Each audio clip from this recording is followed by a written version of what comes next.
तो फिल्म की शुरुआत होती है एक आवाज से जो सुनाती है हमें उन ट्रोल्स की कहानी जो कभी हजारों साल पहले इंसानों के साथ ही इसी दुनिया में रहा करते थे। साइज में ये बहुत बड़े बड़े दिखने वाले ट्रोल्स मॉन्स्टर नहीं थे, बल्कि मासूम सी क्रिएचर थी जिसकी बड़ी सी बॉडी पत्थरों से बनी थी और दिल उनका मिट्टी और दरख्तों से बना था। ये क्रिएचर नेचर का ही हिस्सा लगते थे, किसी को नुकसान नहीं पहुंचाते थे, बस धूप में नहीं निकलते थे क्योंकि धूप इन्हें जिंदा ट्रोल्स से पत्थरों में बदल कर रख देती थी। ये लोग इंसानों के साथ ही हंसी खुशी अपनी जिंदगी गुजारते थे, लेकिन फिर सब कुछ बदलने लगा। इस दुनिया में क्रिश्चियनिटी फैलने लगी और क्रिश्चियन लोगों को लगा कि ये दुनिया सिर्फ इंसानों के लिए है और ट्रोल्स का इस दुनिया पर कोई हक नहीं है। उन्होंने इन बेकसूर ट्रोल्स को मारना शुरू कर दिया और उन पर बहुत जुल्म किया।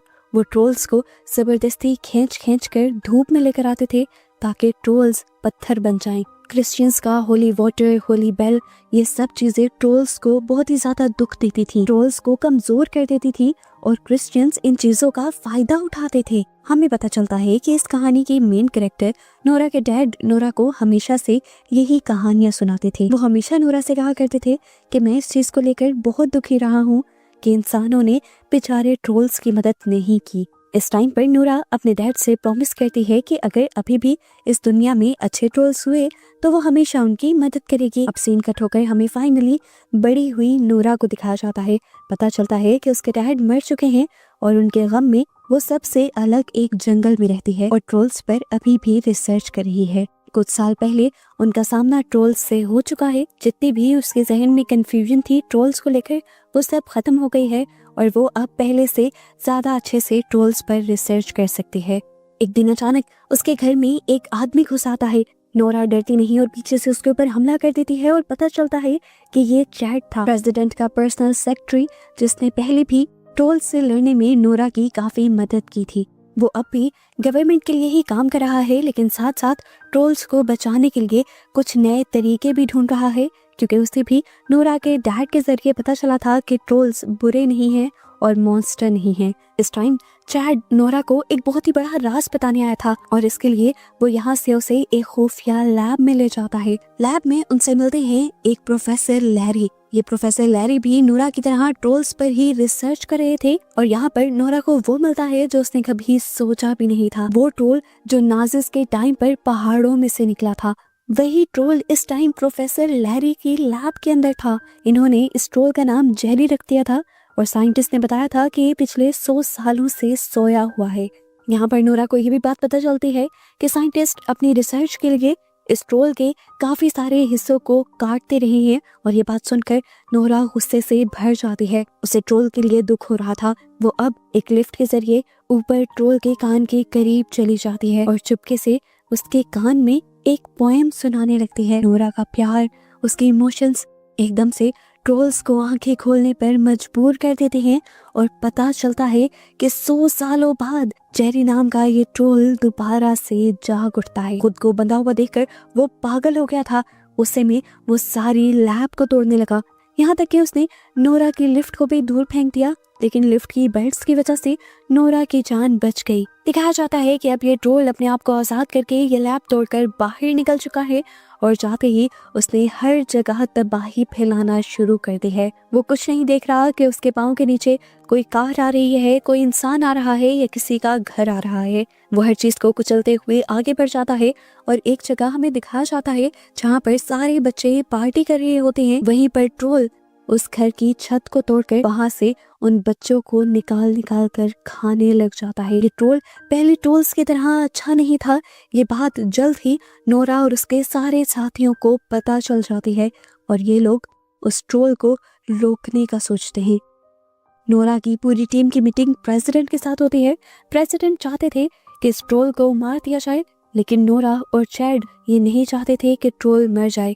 वो मिशन के लिए तो तैयार हो जाते हैं, पर चुपके से नोरा और चैड प्लानिंग करते हैं कि इस ट्रोल को वो हर हाल में बचा कर रहेंगे। इस सब के दौरान हमें क्रिस नाम के एक कैप्टन को दिखाया जाता है जो इस पूरे मिशन में उनके साथ रहने वाला था। क्रिस और उसकी टीम यूवी लाइट्स वाले बड़े बड़े हेलीकॉप्टर्स तैयार करते हैं। उनका मकसद है ट्रोल को रात के वक्त ही पत्थर बना देना। रात को दिखाया जाता है कि जब जेरी नाम का वो ट्रोल अभी भी लोगों को खा रहा था, तब क्रिस और उसके बाकी सभी साथी हेलीकॉप्टर ट्रोल को मारने के लिए उसके करीब आ गए। उन्होंने यूवी लाइट्स के जरिए ट्रोल को कमजोर करने की तो कोशिश की, लेकिन वो ट्रोल को पत्थर में ना बदल पाए और ट्रोल उनके इस हमले से बहुत ज्यादा गुस्से में आ गया कि उसने बिजली का एक टॉवर जमीन से ही उखाड़ कर वहीं लोगों पर फेंक दिया।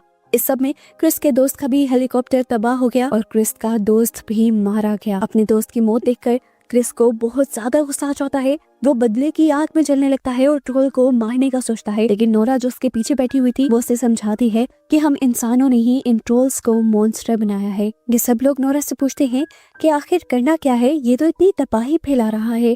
नोरा कहती है मेरे पास एक आइडिया है। ये कहकर सबको वो एक बड़ी सी गार के अंदर ले जाती है और यहाँ हमें पता चलता है कि दुनिया में जेरी के अलावा एक और भी ट्रोल था। ये ट्रोल बहुत अच्छा था और कई सालों पहले नोरा को दिखा था। नोरा काफी मर्तबा इस ट्रोल के पास आती जाती रही, इसलिए ट्रोल उसका अच्छा दोस्त बन गया था और अब जेरी को खत्म करने के लिए नोरा इस अच्छे ट्रोल की मदद लेना चाहती थी। नोरा यहाँ पर इन्हें एक बहुत बड़ा सच ये बताती है कि इंसानों ने इन सभी ट्रोल्स को इन्हीं पहाड़ों में, इन्हीं गारों में मार दिया था और उस टाइम बस ट्रोल का ये एक छोटा सा बच्चा बचा था जो अब कितने 100 सालों में इतना बड़ा हुआ था। खैर नोरा ने इस ट्रोल का नाम कुदरत रखा हुआ था।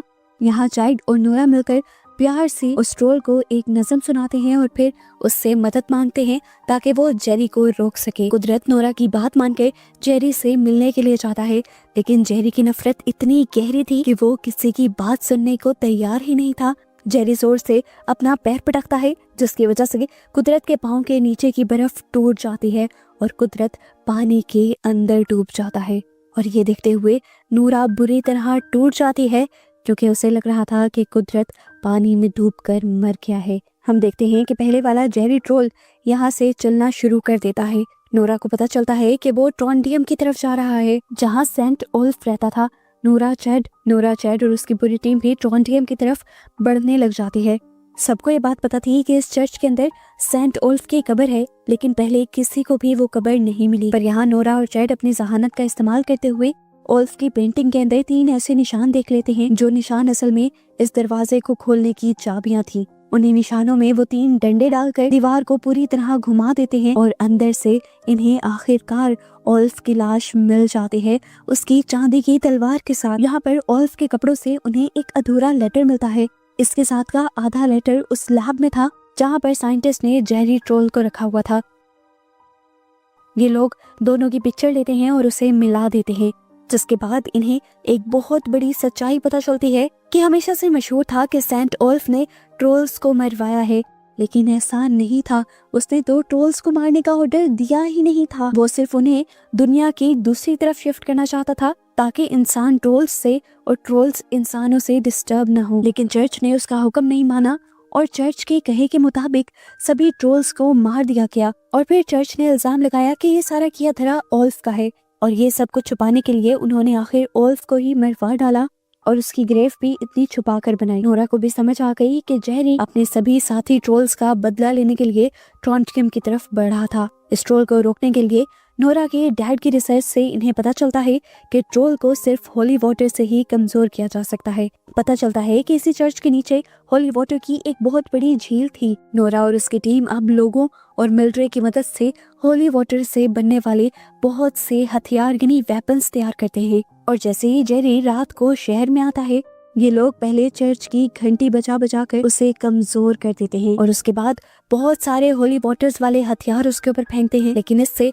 उस ट्रोल का कुछ भी नहीं बिगड़ता, बस उसे और भी ज्यादा गुस्सा आ जाता है और वो इर्द गिर्द और भी ज्यादा तबाहियां फैलाना शुरू कर देता है। इससे पहले कि यहाँ सिचुएशन हाथ से निकल जाती, अचानक पानी में से डूबा हुआ कुदरत वापस आ जाता है, जिसे देखकर नोरा सबसे ज्यादा खुश होती है। कुदरत जेरी को रोकना चाहता था, इसलिए दोनों ट्रोल्स के दरमियान में शहर के बीचों बीच लड़ाई शुरू हो जाती है। नोरा के साथी बताते हैं कि ट्रोल को पूरी तरह मारने के लिए उसके जिस्म में नहीं बल्कि उसके दिल तक होली वाटर पहुंचाना होगा और ये काम करना इतना भी आसान नहीं था। और इस काम को करने के लिए बस इनके पास अब एक ही वाटर बॉम्ब बचा था। ट्रोल हर टाइम हिल रहा था, ठीक उसके मुंह के अंदर निशाना लगाना तो पॉसिबल ही नहीं था। इस टाइम चैड अपनी कुर्बानी देने का फैसला करता है। वो फैसला करता है कि वो इस होली वाटर के बॉम्ब को ट्रोल के मुंह के अंदर लेकर जंप कर देगा। सभी उसके फैसले से खुश नहीं थे, लेकिन सभी इंसानों को बचाने का बस एक यही रास्ता बचा था। चैड और क्रिस वाटर बॉम्ब लेकर हेलीकॉप्टर से जेरी के मुंह के करीब पहुंच जाते हैं। वो वाटर बॉम्ब को जेरी के मुंह में डालने की कोशिश करते हैं। पहली कोशिश इनकी नाकाम हो जाती है, जिसके बाद चैड अपनी वाइफ को कॉल करता है उसे लास्ट गुड बाय कहने के लिए, और उसे ये भी कहता है कि मेरे बेबी को भी बताना कि डैड उससे बहुत प्यार करते थे। ये कहते ही वो वाटर बॉम्ब लिए हेलीकॉप्टर से सीधा जेरी के मुंह के अंदर जंप कर देता है। बॉम्ब फटता है, जेरी के दिल की तरफ रोशनी दिखाई देती है और जेरी का जिस्म अंदर से खत्म होने लगता है।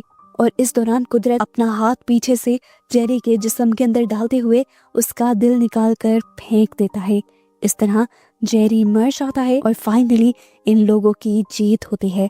लेकिन इस सब के बावजूद भी नोरा और उसकी पूरी टीम चैड की मौत के लिए बहुत ज्यादा दुखी थे। लेकिन अब इंसानियत तो बच गई थी। मूवी के पोस्ट क्रेडिट सीन में हमें कुछ महीनों बाद का सीन दिखाया जाता है। हम देखते हैं कि चैड की वाइफ के पास चैड का बेटा पैदा हुआ था। पूरी टीम नोरा के घर वेकेशन पर आती है और उसी दिन ये लोग महसूस करते हैं कि घर जोर जोर से हिल रहा था। नोरा बाहर आकर देखती है तो पता चलता है कि कुदरत नोरा के घर के पास आ रहा था।